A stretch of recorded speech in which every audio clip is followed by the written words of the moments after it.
ਸਾਰਿਆਂ ਨੂੰ ਪਿਆਰ ਭਰੀ ਸਤਿ ਸ਼੍ਰੀ ਅਕਾਲ। ਅੱਜ ਅਸੀਂ ਇਸ ਵੀਡੀਓ ਵਿੱਚ ਆਇਲਸ ਰਾਈਟਿੰਗ ਟਾਸਕ 2 ਦਾ ਐਗਰੀ ਡਿਸਐਗਰੀ ਐਸੇ ਡਿਸਕਸ ਕਰਨ ਜਾ ਰਹੇ ਹਾਂ ਕਿ ਕਿਵੇਂ ਅਸੀਂ ਐਗਰੀ ਡਿਸਐਗਰੀ ਐਸੇ ਨੂੰ ਲਿਖਣਾ ਹੁੰਦਾ ਹੈ। ਮੰਨ ਲਓ ਸਾਨੂੰ ਟੌਪਿਕ ਆਇਆ some people say that smoking should be banned in public places, to what extent do you agree or disagree. ਇਹਦੇ ਵਿੱਚ ਦੋ ਲਾਈਨਾਂ ਹੈ ਤੇ ਦੋਨਾਂ ਲਾਈਨਾਂ ਦਾ ਮਤਲਬ ਕੁਝ ਵੱਖਰਾ ਹੈ। ਇੱਕ ਲਾਈਨ ਵਿੱਚ ਦੱਸਿਆ ਹੋਇਆ ਓਪੀਨੀਅਨ, ਲੋਕੀ ਕਹਿੰਦੇ ਕੀ ਆ, ਉਹਨਾਂ ਦੀ ਰਾਏ ਕੀ ਹੈ, ਓਪੀਨੀਅਨ ਕੀ ਹੈ। ਉਹਨਾਂ ਦੀ ਓਪੀਨੀਅਨ ਇਹ ਹੈ ਕਿ ਸਮੋਕਿੰਗ ਨੂੰ ਬੈਨ ਕਰ ਦੇਣਾ ਚਾਹੀਦਾ ਪਬਲਿਕ ਪਲੇਸਿਸ 'ਤੇ। ਔਰ ਦੂਜੇ ਸਟੇਟਮੈਂਟ ਵਿੱਚ ਸਾਨੂੰ ਕੁਐਸਚਨ ਪੁੱਛਿਆ ਗਿਆ, ਸਾਨੂੰ ਸਵਾਲ ਪੁੱਛਿਆ ਗਿਆ ਕਿ ਅਸੀਂ ਕਿਸ ਹੱਦ ਤੱਕ, ਟੂ ਵਾਟ ਐਕਸਟੈਂਟ, ਕਿਸ ਹੱਦ ਤੱਕ, do you agree or disagree, ਤੁਸੀਂ ਇਸ ਗੱਲ ਨਾਲ, ਕਿਹੜੀ ਗੱਲ ਨਾਲ, ਕਿ ਸਮੋਕਿੰਗ ਬੈਨ ਹੋ ਜਾਣੀ ਚਾਹੀਦੀ ਪਬਲਿਕ ਪਲੇਸਿਸ 'ਤੇ, ਇਸ ਗੱਲ ਨਾਲ ਤੁਸੀਂ ਕਿਸ ਹੱਦ ਤੱਕ ਐਗਰੀ ਕਰਦੇ ਹੋ ਜਾਂ ਡਿਸਐਗਰੀ ਕਰਦੇ ਹੋ। ਸੇਮ ਟੌਪਿਕ ਤੁਹਾਨੂੰ ਇਸ ਤਰੀਕੇ ਨਾਲ ਵੀ ਆ ਸਕਦਾ ਹੈ। ਸਮ ਪੀਪਲ ਸੇ ਦੀ ਬਜਾਏ ਸਿੱਧਾ ਹੀ ਓਪੀਨੀਅਨ ਇੱਦਾਂ ਹੀ ਦੇ ਦਿੱਤੀ ਜਾਂਦੀ ਹੈ, ਸਟੇਟਮੈਂਟ ਦੇ ਦਿੱਤੀ ਜਾਂਦੀ ਹੈ smoking should be banned in public places, ਸਿੱਧੀ ਓਪੀਨੀਅਨ ਦੇ ਦਿੱਤੀ ਗਈ। ਇਹ ਨਹੀਂ ਲਿਖਿਆ some people say, some people think, ਇੱਦਾਂ ਕੁਝ ਨਹੀਂ ਲਿਖਿਆ। ਇਹ ਵੀ ਓਪੀਨੀਅਨ ਹੀ ਹੈ। ਇਸ ਤਰੀਕੇ ਨਾਲ ਆ ਜਾਵੇ ਤਾਂ ਵੀ ਸਾਡਾ ਐਸੇ ਸੇਮ ਹੀ ਹੈ, ਓਪੀਨੀਅਨ ਹੈ। To what extent do you agree or disagree question ਹੈ। ਉਮੀਦ ਕਰਦੀ ਹਾਂ ਓਪੀਨੀਅਨ ਤੇ ਕੁਐਸਚਨ ਦੋਨਾਂ ਵਿੱਚ ਫ਼ਰਕ ਪਤਾ ਚੱਲ ਗਿਆ ਹੋਵੇਗਾ ਤੁਹਾਨੂੰ, ਕੀ ਫ਼ਰਕ ਹੈ। ਹੁਣ ਅਸੀਂ ਗੱਲ ਕਰਾਂਗੇ ਇੰਟਰੋਡਕਸ਼ਨ ਦੀ। ਇੰਟਰੋਡਕਸ਼ਨ ਵਿੱਚ 2 ਸਟੇਟਮੈਂਟਸ ਜਾਂ 3 ਸਟੇਟਮੈਂਟਸ ਲਿਖਣੀਆਂ ਹੁੰਦੀਆਂ, ਠੀਕ ਹੈ। 2 ਸਟੇਟਮੈਂਟਸ ਕੰਪਲਸਰੀ ਲਿਖਣੀ ਹੁੰਦੀ ਹੈ। ਕਿਹੜੀ? ਓਪੀਨੀਅਨ ਤੇ ਸਾਡੇ ਕੁਐਸਚਨ ਦਾ ਆਨਸਰ, ਜੋ ਸਾਨੂੰ ਕੁਐਸਚਨ ਪੁੱਛਿਆ ਗਿਆ ਉਹਦਾ ਆਨਸਰ। ਇਹ 2 ਚੀਜ਼ਾਂ ਲਿਖਣੀਆਂ ਜ਼ਰੂਰੀ ਹੁੰਦੀਆਂ। ਤੇ ਜਿਹੜੀ ਤੀਜੀ ਚੀਜ਼ ਹੈ, ਸਭ ਤੋਂ ਪਹਿਲਾਂ ਜੋ ਲਿਖਣੀ ਹੁੰਦੀ ਹੈ ਬੈਕਗਰਾਊਂਡ ਸਟੇਟਮੈਂਟ, ਉਹ ਸਾਡੀ ਮਰਜ਼ੀ ਹੁੰਦੀ ਹੈ, ਅਸੀਂ ਲਿਖੀਏ ਨਾ ਲਿਖੀਏ ਕੋਈ ਫ਼ਰਕ ਨਹੀਂ ਪੈਂਦਾ। ਜੇ ਨਾ ਲਿਖੂੰਗੇ ਤਾਂ ਵੀ ਕੋਈ ਗੱਲ ਨਹੀਂ, ਲਿਖਾਂਗੇ ਤਾਂ ਵੀ ਠੀਕ ਹੈ, ਠੀਕ ਹੈ ਜੀ। ਬੈਕਗਰਾਊਂਡ ਸਟੇਟਮੈਂਟ ਹੁਣ ਹੁੰਦੀ ਕੀ ਹੈ? ਓਪੀਨੀਅਨ ਤੇ ਕੁਐਸਚਨ ਤਾਂ ਤੁਹਾਨੂੰ ਪਤਾ ਚੱਲ ਹੀ ਗਿਆ। ਬੈਕਗਰਾਊਂਡ ਸਟੇਟਮੈਂਟ ਕੀ ਹੁੰਦੀ ਹੈ ਕਿ ਪ੍ਰਾਇਮਰੀ ਟੌਪਿਕ ਹੈ, ਜਿਹੜਾ ਮੇਨ ਟੌਪਿਕ ਹੈ, ਉਹਦੇ ਉੱਤੇ ਜਨਰਲ ਜੀ ਸਟੇਟਮੈਂਟ ਪਾਸ ਕਰਨਾ, ਉਹਨੂੰ ਕਹਿੰਦੇ ਬੈਕਗਰਾਊਂਡ ਸਟੇਟਮੈਂਟ। ਹੁਣ ਸਾਡਾ ਪ੍ਰਾਇਮਰੀ ਟੌਪਿਕ ਕੀ ਹੈ, ਮੇਨ ਟੌਪਿਕ ਕੀ ਹੈ, ਮੁੱਦਾ ਕੀ ਹੈ? ਸਮੋਕਿੰਗ, ਠੀਕ ਹੈ। ਸਮੋਕਿੰਗ ਹੈ ਤੇ ਸਮੋਕਿੰਗ ਦੇ ਉੱਤੇ ਅਸੀਂ ਜਨਰਲ ਸਟੇਟਮੈਂਟ ਜੇ ਅਸੀਂ ਲਿਖਣੀ ਹੋਵੇ ਤਾਂ ਅਸੀਂ ਲਿਖ ਸਕਦੇ ਹਾਂ ਆਪਣੀ ਮਰਜ਼ੀ ਨਾਲ। ਤੁਸੀਂ ਸਕਰੀਨ ਤੇ ਦੇਖ ਸਕਦੇ ਹੋ 3 ਸਟੇਟਮੈਂਟਸ ਅਲੱਗ-ਅਲੱਗ ਕਲਰਸ ਵਿੱਚ ਹਾਈਲਾਈਟ ਕੀਤੀਆਂ ਗਈਆਂ ਨੇ। ਇਹ ਤਿੰਨੋਂ ਸਟੇਟਮੈਂਟਸ ਇੰਟਰੋਡਕਸ਼ਨ ਬਣਾਉਂਦੀਆਂ ਨੇ, ਠੀਕ ਹੈ। ਪਹਿਲੀ ਸਟੇਟਮੈਂਟ ਬੈਕਗਰਾਊਂਡ ਸਟੇਟਮੈਂਟ, ਸਮੋਕਿੰਗ ਦੇ ਉੱਤੇ general statement. Nowadays we can see people smoking in public places. ਅੱਜ ਕੱਲ੍ਹ ਅਸੀਂ ਪਬਲਿਕ ਪਲੇਸਿਸ 'ਤੇ ਸਮੋਕਿੰਗ ਕਰਦੇ ਹੋਏ ਲੋਕਾਂ ਨੂੰ ਦੇਖ ਸਕਦੇ ਹਾਂ। ਬੜੀ ਜਨਰਲ ਦੀ ਸਟੇਟਮੈਂਟ ਕਿ ਅੱਜ ਕੱਲ੍ਹ ਕੀ ਦੇਖਦੇ ਹਾਂ, ਅੱਜ ਕੱਲ੍ਹ ਕੀ ਹੋ ਰਿਹਾ ਹੈ, ਠੀਕ ਹੈ। ਉਸ ਤੋਂ ਬਾਅਦ opinion, however, it is thought by some individuals that smoking should be prohibited in public places. Banned ਦੀ ਜਗ੍ਹਾ ਅਸੀਂ ਕੀ ਲਿਖ ਦਿੱਤਾ? prohibited। ਔਰ ਜਿਹੜੀ ਵੀ ਓਪੀਨੀਅਨ ਉਹਨਾਂ ਨੇ ਦਿੱਤੀ ਹੋਈ ਸੀ ਐਸੇ ਵਿੱਚ, ਉਹਨੂੰ ਅਸੀਂ ਰੀਫਰੇਸ ਕਰਕੇ ਲਿਖਿਆ, ਹੋਰ ਕੁਝ ਨਹੀਂ ਲਿਖਿਆ। ਸੈਂਸ ਸੇਮ ਬਟ ਰੀਫਰੇਸ ਕਰ ਦਿੱਤਾ ਅਸੀਂ। ਉਸ ਤੋਂ ਬਾਅਦ last question the answer, moreover, this essay completely agrees with the given statement due to the following reasons। ਇਹ ਲਿਖਣੀ ਜ਼ਰੂਰੀ ਹੈ ਲਾਈਨ, ਤੇ ਓਪੀਨੀਅਨ ਵਾਲੀ ਲਾਈਨ ਵੀ ਲਿਖਣੀ ਜ਼ਰੂਰੀ ਹੈ। ਤੇ due to the following reasons, ਅਸੀਂ ਇਹਦੇ ਵਿੱਚ ਹੁਣ ਇਹ ਦੱਸ ਰਹੇ ਹਾਂ ਐਗਜ਼ਾਮੀਨਰ ਨੂੰ ਕਿ ਹੁਣ ਸਾਡੇ ਐਸੇ ਵਿੱਚ ਕੀ ਆਉਣ ਜਾ ਰਿਹਾ। ਐਸੇ ਵਿੱਚ ਅਸੀਂ ਰੀਜ਼ਨਸ ਦੱਸਣ ਜਾ ਰਹੇ ਹਾਂ ਕਿ ਅਸੀਂ ਇਸ ਸਟੇਟਮੈਂਟ ਨਾਲ ਐਗਰੀ ਕਿਉਂ ਕਰਦੇ ਹਾਂ, ਇਸ ਸਟੇਟਮੈਂਟ ਦੇ ਨਾਲ ਸਹਿਮਤ ਕਿਉਂ ਆ। ਤੇ ਜੇ ਅਸੀਂ ਬੈਕਗਰਾਊਂਡ ਸਟੇਟਮੈਂਟ ਨਾ ਲਿਖਣੀ ਹੋਵੇ ਤਾਂ ਇੰਟਰੋਡਕਸ਼ਨ ਬਸ ਇੰਨੀ ਜਿਹੀ ਲਿਖ ਸਕਦੇ ਹਾਂ। It is thought by some individuals that smoking should be prohibited in public places। opinion ਲਿਖ ਕੇ ਉਸ ਤੋਂ ਬਾਅਦ question the answer। moreover, this essay completely agrees with the given statement due to the following reasons। ਹਰ ਇੱਕ word ਦਾ ਕੋਈ ਨਾ ਕੋਈ ਮਤਲਬ ਹੈ, ਕਿਉਂ ਲਿਖਿਆ ਗਿਆ ਹੈ। ਕੰਪਲੀਟਲੀ ਵਰਡ ਕਿਉਂ ਲਿਖਿਆ ਗਿਆ? ਦਿਸ ਐਸੇ ਕੰਪਲੀਟਲੀ ਐਗਰੀਜ਼, ਕਿਉਂਕਿ ਉਹਨਾਂ ਨੇ ਪੁੱਛਿਆ ਟੂ ਵਾਟ ਐਕਸਟੈਂਟ, ਕਿਸ ਹੱਦ ਤੱਕ। ਅਸੀਂ ਕਹਿ ਰਹੇ ਹਾਂ ਪੂਰੀ ਤਰ੍ਹਾਂ ਨਾਲ, ਠੀਕ ਹੈ, ਪੂਰੀ ਤਰ੍ਹਾਂ ਨਾਲ ਅਸੀਂ ਸਹਿਮਤ ਹਾਂ। ਉਹਨਾਂ ਨੇ ਕੁਐਸਚਨ ਪੁੱਛਿਆ ਐਗਰੀ ਕਰਦੇ ਹੋ ਡਿਸਐਗਰੀ, ਅਸੀਂ ਕਹਿੰਦੇ ਹਾਂ ਅਸੀਂ ਐਗਰੀ ਕਰਦੇ ਹਾਂ, ਠੀਕ ਹੈ। ਮੋਰ ਓਵਰ ਕਨੈਕਟਰ ਲਗਾ ਰਹੇ ਹਾਂ, ਕਨੈਕਟਰਸ ਲਗਾਉਣਾ ਕੰਪਲਸਰੀ ਹੁੰਦਾ ਰਾਈਟਿੰਗ ਟਾਸਕ 1 ਵਿੱਚ ਵੀ ਤੇ ਰਾਈਟਿੰਗ ਟਾਸਕ 2 ਵਿੱਚ ਵੀ। ਜੇ ਅਸੀਂ ਓਪੀਨੀਅਨ ਦੇ ਨਾਲ ਐਗਰੀ ਕਰਦੇ ਹਾਂ ਤਾਂ ਮੋਰ ਓਵਰ ਕਨੈਕਟਰ ਲਗਾਵਾਂਗੇ, ਮੋਰ ਓਵਰ ਦਿਸ ਐਸੇ ਕੰਪਲੀਟਲੀ ਐਗਰੀਜ਼, ਔਰ ਜੇ ਡਿਸਐਗਰੀ ਕਰਦੇ ਆ ਤਾਂ ਹਾਊ ਐਵਰ ਕੌਮਾ ਦਿਸ ਐਸੇ ਕੰਪਲੀਟਲੀ ਡਿਸਐਗਰੀਜ਼। ਠੀਕ ਹੈ ਜੀ, ਬਸ ਇੰਨਾ ਫ਼ਰਕ ਹੈ, ਕਨੈਕਟਰ ਦਾ ਫ਼ਰਕ ਆ ਜਾਂਦਾ। ਐਗਰੀ ਲਗਾਵਾਂਗੇ ਜਦੋਂ ਐਗਰੀ ਕਰਦੇ ਆ ਤਾਂ ਮੋਰ ਓਵਰ, ਜਦੋਂ ਡਿਸਐਗਰੀ ਕਰਦੇ ਆ ਤਾਂ ਹਾਊ ਐਵਰ। ਹੁਣ ਅਸੀਂ ਗੱਲ ਕਰਦੇ ਹਾਂ ਬੋਡੀ ਪੈਰਾਗ੍ਰਾਫ 1 ਦੀ, ਮਤਲਬ ਇੰਟਰੋਡਕਸ਼ਨ ਤੋਂ ਬਾਅਦ ਪਹਿਲੇ ਪੈਰਾਗ੍ਰਾਫ ਦੀ। ਹੁਣ ਇੰਟਰੋਡਕਸ਼ਨ ਤੋਂ ਬਾਅਦ ਪਹਿਲਾ ਪੈਰਾਗ੍ਰਾਫ, ਉਹਦੇ ਵਿੱਚ ਵੀ 3 ਲਾਈਨਾਂ ਹੀ ਲਿਖੀਆਂ ਗਈਆਂ ਨੇ। ਇਸ ਗੱਲ ਦਾ ਹਮੇਸ਼ਾ ਹੀ ਧਿਆਨ ਰੱਖਣਾ ਤੁਸੀਂ, ਰਾਈਟਿੰਗ ਟਾਸਕ 2 ਵਿੱਚ ਗੱਪਾਂ ਨਹੀਂ ਮਾਰਨੀਆਂ, ਗੱਪਾਂ ਨਹੀਂ ਚੱਲਦੀਆਂ। ਠੀਕ ਹੈ, ਇੱਕ ਲਾਈਨ ਨੂੰ ਬਾਰ-ਬਾਰ ਤੁਸੀਂ ਲਿਖ ਨਹੀਂ ਸਕਦੇ। ਠੀਕ ਹੈ, ਜੇ ਕਦੀ ਲੋੜ ਪੈ ਵੀ ਜਾਂਦੀ ਹੈ ਕਿਸੇ ਲਾਈਨ ਨੂੰ ਦੁਬਾਰਾ ਲਿਖਣ ਦੀ ਤਾਂ ਉਹਨੂੰ ਰੀਫਰੇਸ ਕਰਕੇ ਲਿਖਣਾ ਹੈ। ਫਿਰ ਬੋਡੀ ਪੈਰਾਗ੍ਰਾਫ 1 ਔਰ ਬੋਡੀ ਪੈਰਾਗ੍ਰਾਫ 2 ਸੇਮ ਫਾਰਮੈਟ ਵਿੱਚ ਚੱਲਦੇ ਨੇ। ਉਹ ਕੀ ਫਾਰਮੈਟ ਹੈ? ਸਭ ਤੋਂ ਪਹਿਲਾ ਪੁਆਇੰਟ ਹੁੰਦਾ ਕਿ ਅਸੀਂ ਐਗਰੀ ਜਾਂ ਡਿਸਐਗਰੀ ਕਿਉਂ ਕਰਦੇ ਹਾਂ, ਉਹਦਾ ਰੀਜ਼ਨ ਦਿੱਤਾ ਜਾਂਦਾ।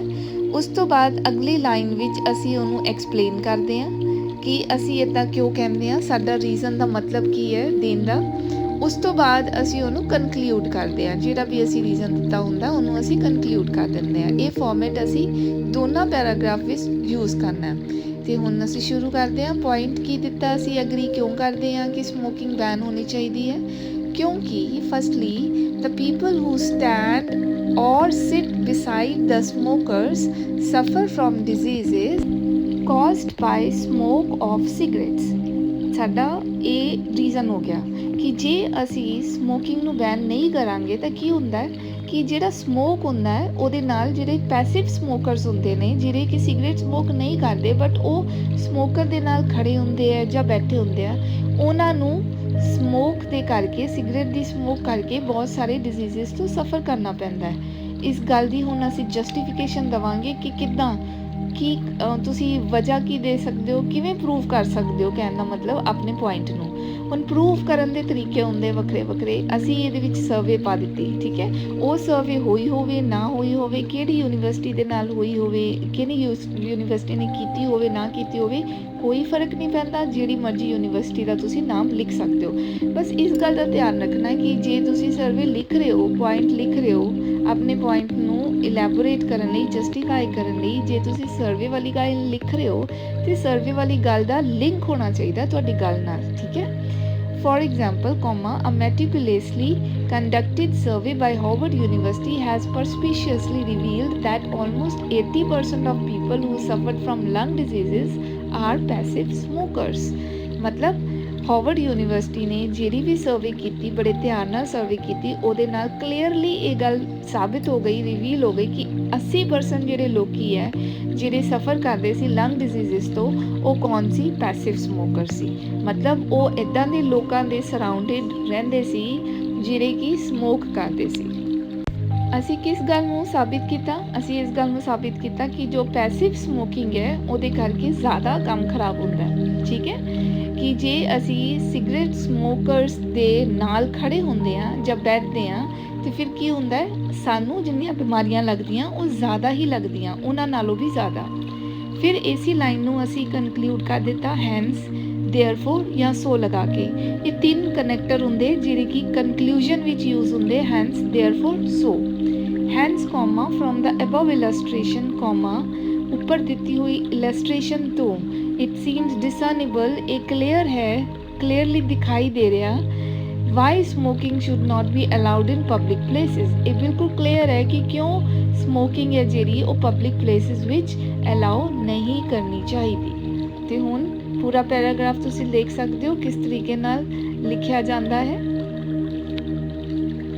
ਹੁਣ ਅਸੀਂ ਅੱਗੇ ਵਧਦੇ ਹਾਂ ਸੈਕਿੰਡ ਬੋਡੀ ਪੈਰਾਗ੍ਰਾਫ ਵਿੱਚ। ਸੇਮ ਫਾਰਮੈਟ ਜਿਵੇਂ ਤੁਹਾਨੂੰ ਵੀਡੀਓ ਦੀ ਸ਼ੁਰੂਆਤ ਵਿੱਚ ਕਿਹਾ ਸੀਗਾ ਕਿ ਸੇਮ ਫਾਰਮੈਟ ਅਸੀਂ ਯੂਜ਼ ਕਰਨਾ ਬੋਡੀ ਪੈਰਾਗ੍ਰਾਫ 1 ਤੇ ਬੋਡੀ ਪੈਰਾਗ੍ਰਾਫ 2 ਲਈ। ਸੇਮ ਫਾਰਮੈਟ ਮਤਲਬ ਕਿਹੜਾ ਵਾਲਾ ਫਾਰਮੈਟ? ਸਭ ਤੋਂ ਪਹਿਲਾਂ ਪੁਆਇੰਟ, ਫਿਰ ਉਸਨੂੰ ਇਲੈਬੋਰੇਟ, ਫਿਰ ਉਸਨੂੰ ਕਨਕਲੂਡ। ਇਸ ਗੱਲ ਦਾ ਧਿਆਨ ਰੱਖਣਾ ਹੈ ਕਿ ਜ਼ਿਆਦਾ ਪੁਆਇੰਟਸ ਨਹੀਂ ਲਿਖਣੇ, ਇੱਕ ਪੁਆਇੰਟ ਇੱਕ ਬੋਡੀ ਪੈਰਾਗ੍ਰਾਫ ਵਿੱਚ, ਬਸ ਉਹਨੂੰ ਤੁਸੀਂ ਇਲੈਬੋਰੇਟ ਕਰਨਾ ਵਧੀਆ ਤਰੀਕੇ ਨਾਲ, ਤਾਂ ਹੀ ਉਹ ਤੁਹਾਡੀ ਰਾਈਟਿੰਗ ਬੈਂਡਸ ਵਧੀਆ ਆਉਣਗੇ ਰਾਈਟਿੰਗ ਵਿੱਚ, ਜਦੋਂ ਤੁਸੀਂ ਉਹਨੂੰ ਵਧੀਆ ਤਰੀਕੇ ਨਾਲ ਐਕਸਪਲੇਨ ਕਰ ਪਾਓਗੇ ਜੋ ਤੁਸੀਂ ਲਿਖਿਆ ਹੈ। ਇਹ ਨਹੀਂ ਕਿ ਤੁਸੀਂ 10-15 ਪੁਆਇੰਟਸ ਲਿਖ ਦਿੱਤੇ, ਐਕਸਪਲੇਨ ਤੁਸੀਂ ਕਿਸੇ ਨੂੰ ਵੀ ਨਹੀਂ ਕੀਤਾ, ਅਤੇ ਉਹਦੇ ਨਾਲ ਤੁਹਾਨੂੰ ਕੁਆਂਟਿਟੀ ਨਾਲ ਤੁਹਾਨੂੰ ਕੋਈ ਵੀ ਬੈਂਡਸ ਵਧੀਆ ਨਹੀਂ ਮਿਲਣਗੇ। ਠੀਕ ਹੈ, ਤੁਹਾਡੀ ਕੁਆਲਿਟੀ ਚੈੱਕ ਹੁੰਦੀ ਹੈ। ਕੁਆਲਿਟੀ ਕਿੱਦਾਂ ਚੈੱਕ ਹੁੰਦੀ ਹੈ ਕਿ ਜਿਹੜੀ ਗੱਲ ਤੁਸੀਂ ਲਿਖੀ ਹੈ ਉਹਨੂੰ ਤੁਸੀਂ ਕਿਸ ਖੂਬਸੂਰਤੀ ਨਾਲ ਕਿਵੇਂ ਤੁਸੀਂ ਐਗਜ਼ਾਮੀਨਰ ਨੂੰ ਸਮਝਾ ਪਾਉਂਦੇ ਹੋ। ਚਲੋ ਸ਼ੁਰੂ ਕਰਦੇ ਹਾਂ। Moreover comma the youth somehow start smoking when they are expose to it. ਹੁਣ ਇੱਥੇ ਮੋਰਓਵਰ ਕਨੈਕਟਰ ਲਗਾਇਆ ਕਿਉਂਕਿ ਇੱਥੇ ਦੂਜਾ ਪੁਆਇੰਟ ਅਸੀਂ ਲਿਖ ਰਹੇ ਹਾਂ। ਪਹਿਲੇ ਬੋਡੀ ਪੈਰਾਗ੍ਰਾਫ ਵਿੱਚ ਅਸੀਂ ਫਸਟਲੀ ਲਗਾਇਆ ਸੀ ਬਿਕੋਜ਼ ਉੱਥੇ ਅਸੀਂ ਪਹਿਲਾ ਪੁਆਇੰਟ ਲਿਖਿਆ ਸੀ। ਹੁਣ ਇਹ ਕੀ ਪੁਆਇੰਟ ਹੈ? ਇਹ ਪੁਆਇੰਟ ਇਹ ਹੈ ਕਿ ਜਦੋਂ ਯੂਥ ਯੰਗ ਪੀਪਲ ਹੈ, ਜਿਹੜੇ ਯੰਗ ਬੱਚੇ ਹੈ, ਜਦੋਂ ਉਹ ਦੇਖਦੇ ਆ ਨਾ, ਜਦੋਂ ਐਕਸਪੋਜ਼ਡ ਹੁੰਦੇ ਆ ਸਮੋਕਿੰਗ ਨੂੰ, ਤਾਂ ਫਿਰ ਕੀ ਹੁੰਦਾ ਹੈ, ਉਹ ਵੀ ਸਮੋਕਿੰਗ ਕਰਨੀ ਸ਼ੁਰੂ ਕਰ ਦਿੰਦੇ। ਉਹਨਾਂ ਨੂੰ ਪਤਾ ਤਾਂ ਨਹੀਂ ਹੁੰਦਾ ਇਸ ਹੈਬਿਟ ਦੇ ਬਾਰੇ ਜਾਂ ਇਸ ਚੀਜ਼ ਬਾਰੇ। ਜਦੋਂ ਉਹਨਾਂ ਨੂੰ ਦਿਖਦਾ ਹੈ ਕੋਈ ਸਮੋਕ ਕਰਦਾ ਹੋਇਆ, ਅਤੇ ਉਹਨਾਂ ਵਿੱਚ ਕ੍ਰੇਵਿੰਗ ਆਉਣੀ ਸ਼ੁਰੂ ਹੋ ਜਾਂਦੀ, ਉਹਨਾਂ ਵਿੱਚ ਫੀਲਿੰਗ ਆਉਣੀ ਸ਼ੁਰੂ ਹੋ ਜਾਂਦੀ, ਕਿਉਂ ਨਾ ਅਸਾਂ ਵੀ ਕਰਕੇ ਦੇਖੀਏ ਸਮੋਕਿੰਗ। ਠੀਕ ਹੈ, ਔਰ ਇਸ ਤਰੀਕੇ ਨਾਲ ਜਦੋਂ ਉਹ ਕਰਨਾ ਸ਼ੁਰੂ ਕਰ ਦਿੰਦੇ ਆ, ਅਤੇ ਹੌਲੀ ਹੌਲੀ ਕਰਕੇ ਆਟੋਮੈਟਿਕਲੀ ਉਹਨਾਂ ਨੂੰ ਵੀ ਸਮੋਕ ਕਰਨ ਦੀ ਆਦਤ ਪੈ ਜਾਂਦੀ ਹੈ। ਹੁਣ ਇਸ ਪੁਆਇੰਟ ਨੂੰ ਇਲਸਟਰੇਟ ਕਰਨ ਲਈ ਟੂ ਇਲਸਟਰੇਟ ਕੋਮਾ ਕਿਉਂ ਲਗਾਇਆ ਗਿਆ? ਇਹਨੂੰ ਇਲਸਟਰੇਟ ਕਰਨ ਲਈ, ਇਹਨੂੰ ਸਮਝਾਉਣ ਲਈ। ਔਰ ਪਿਛਲੇ ਬੋਡੀ ਪੈਰਾਗ੍ਰਾਫ ਵਿੱਚ ਅਸੀਂ ਕੀ ਲਗਾਇਆ ਸੀ? For example. ठीक है, फॉर एग्जाम्पल लगा सकते हो, फॉर इंस्टेंस लगा सकते हो, या फिर to illustrate. To illustrate, comma, they come to know about this bad habit and being ignorant, comma, get into smoking one day। ਇੱਕ ਦਿਨ ਉਹ ਵੀ ਸਮੋਕਿੰਗ ਕਰਨੀ ਸ਼ੁਰੂ ਕਰ ਦਿੰਦੇ ਆ। ਕਿਉਂ? ਕਿਉਂਕਿ ਜਦੋਂ ਉਹਨਾਂ ਨੂੰ ਇਹ ਗੱਲ ਦੇ ਬਾਰੇ ਪਤਾ ਚੱਲਦਾ ਹੈ ਔਰ ਉਹ ਇਗਨੋਰੈਂਸ ਵਿੱਚ, ਭੋਲੇਪਨ ਵਿੱਚ, ਨਾਦਾਨੀ ਵਿੱਚ ਉਹ ਵੀ ਸਮੋਕਿੰਗ ਕਰਨੀ ਸ਼ੁਰੂ ਕਰ ਦਿੰਦੇ ਨੇ। ਠੀਕ ਹੈ, ਇਹ ਅਸੀਂ ਆਪਣੇ ਪੁਆਇੰਟ ਨੂੰ ਇਲੈਬੋਰੇਟ ਕਰ ਦਿੱਤਾ। ਦੇਅਰਫੋਰ ਹੁਣ ਅਸੀਂ ਕਨਕਲੂਡ ਕਰ ਰਹੇ ਹਾਂ। ਜਿੱਦਾਂ ਮੈਂ ਤੁਹਾਨੂੰ ਪਿਛਲੇ ਬੋਡੀ ਪੈਰਾਗ੍ਰਾਫ ਵਿੱਚ ਕਿਹਾ ਸੀ, ਕਨਕਲੂਡ ਕਰਨ ਲਈ ਕਨੈਕਟਰਸ ਜਿਹੜੇ ਯੂਜ਼ ਕਰਦੇ ਹਾਂ ਅਸੀਂ, ਦੇਅਰਫੋਰ, ਦਸ, ਹੈਂਸ। ਸੋ 4 ਕਨੈਕਟਰਸ ਯੂਜ਼ ਹੁੰਦੇ ਨੇ। Therefore, to avoid the beginning of smoking among youngsters, it should not exist in public places. ਇਸ ਕਰਕੇ ਅਵੋਇਡ ਕਰਨ ਲਈ, ਕੀ ਅਵੋਇਡ ਕਰਨ ਲਈ? ਕਿ ਸਮੋਕਿੰਗ ਨਾ ਹੋਵੇ ਸਟਾਰਟ ਯੰਗਸਟਰਸ ਵਿੱਚ, ਅਤੇ ਇਹ ਸਮੋਕਿੰਗ ਜਿਹੜੀ ਹੈ ਇਹਨੂੰ ਐਗਜ਼ਿਸਟ ਹੀ ਨਹੀਂ ਕਰਨੀ ਚਾਹੀਦੀ ਪਬਲਿਕ ਪਲੇਸਿਸ ਵਿੱਚ। ਹੁਣ ਅਸੀਂ ਗੱਲ ਕਰਦੇ ਹਾਂ ਲਾਸਟ ਪੈਰਾਗ੍ਰਾਫ ਕਨਕਲੂਜਨ ਦੀ। ਰਾਈਟਿੰਗ ਟਾਸਕ 2 ਐਸੇ ਵਿੱਚ ਟੋਟਲ 4 ਪੈਰਾਗ੍ਰਾਫਸ ਹੁੰਦੇ ਆ। Introduction, 2 body paragraphs and last is conclusion. ਹੁਣ ਕਨਕਲੂਜਨ ਵਿੱਚ ਕੀ ਕਰਨਾ ਅਸੀਂ? ਹੁਣ ਦੇਖੋ, ਕਨਕਲੂਜਨ ਵਿੱਚ ਅਸੀਂ 2 ਲਾਈਨਸ ਲਿਖੀਆਂ ਸਿਰਫ। ਠੀਕ ਹੈ, ਕਨਕਲੂਜਨ ਵਿੱਚ ਅਸੀਂ ਕੀ ਕਰਨਾ ਹੈ? ਕਨਕਲੂਜਨ ਵਿੱਚ ਜਿਹੜੇ 2 ਪੁਆਇੰਟਸ ਅਸੀਂ ਬੋਡੀ ਪੈਰਾਗ੍ਰਾਫਸ ਵਿੱਚ 2 ਬੋਡੀ ਪੈਰਾਗ੍ਰਾਫਸ ਇਲੈਬੋਰੇਟ ਕੀਤੇ ਸੀਗੇ, ਉਹਨਾਂ ਹੀ 2 ਪੁਆਇੰਟਸ ਨੂੰ ਸਮ ਅਪ ਕਰ ਦੇਣਾ। ਠੀਕ ਹੈ, ਉਹ ਸਾਡਾ ਕਨਕਲੂਜਨ ਹੋ ਜਾਂਦਾ ਹੈ। In summary, comma, smoking leads to several diseases in passive smokers, ਇੱਕ ਪੁਆਇੰਟ ਇਹ ਸੀਗਾ, and young children may adopt this bad habit when they are exposed to it in public places, ਦੂਸਰਾ ਪੁਆਇੰਟ ਇਹ ਸੀਗਾ। ਦੋਨੋਂ ਪੁਆਇੰਟਸ ਅਸੀਂ ਸਮ up ਕਰ ਦਿੱਤੇ।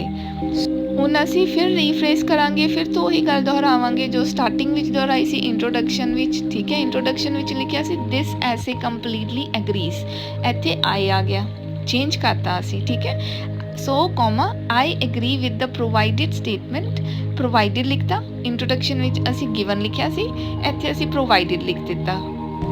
provided statement that smoking should be banned in places like, public places ਲਿਖਣ ਦੀ ਬਜਾਏ in places like public places ਦੇ ਨਾਮ ਲਿਖ ਦਿੱਤੇ, restaurants, hotels, gyms and parks। ਉਮੀਦ ਕਰਦੀ ਹਾਂ ਤੁਹਾਨੂੰ ਸਮਝ ਲੱਗਿਆ ਹੋਵੇਗਾ ਰਾਈਟਿੰਗ ਟਾਸਕ 2 ਐਗਰੀ ਡਿਸਐਗਰੀ ਦਾ ਕਿਸ ਤਰੀਕੇ ਨਾਲ ਲਿਖਣਾ ਹੈ। ਟੋਟਲ ਵਰਡਸ ਜਿਹੜੇ ਇਹਦੇ ਵਿੱਚ ਲਿਖਣੇ ਹੁੰਦੇ ਆ ਪੂਰੇ ਟਾਸਕ ਵਿੱਚ, ਉਹ ਨੇ 250 ਵਰਡਸ। ਇੱਕ ਵਾਰੀ ਤੁਹਾਨੂੰ ਫਿਰ ਸ਼ਾਰਟ ਵਿੱਚ ਸਮਝਾ ਦਿੰਦੀ ਹਾਂ ਪੂਰਾ ਟਾਸਕ। ਇੰਟਰੋਡਕਸ਼ਨ ਵਿੱਚ ਅਸੀਂ opinion and question the answer ਲਿਖਣਾ ਹੁੰਦਾ ਹੈ ਜ਼ਰੂਰੀ। ਬੈਕਗਰਾਊਂਡ ਸਟੇਟਮੈਂਟ ਜ਼ਰੂਰੀ ਨਹੀਂ ਹੁੰਦੀ, ਲਿਖਣੀ ਹੈ ਲਿਖੋ, ਨਹੀਂ ਲਿਖਣੀ ਨਾ ਲਿਖੋ। ਉਸ ਤੋਂ ਬਾਅਦ body paragraph 1 and body paragraph 2 ਦੇ ਦੋਨਾਂ ਦੇ ਸੇਮ ਫਾਰਮੈਟ ਵਿੱਚ ਚੱਲਣਾ ਹੁੰਦਾ ਹੈ, ਦੋਨਾਂ ਦਾ ਕਰਨਾ ਹੁੰਦਾ ਹੈ। ਅਤੇ ਉਹ ਸੇਮ ਫਾਰਮੈਟ ਕੀ ਹੈ?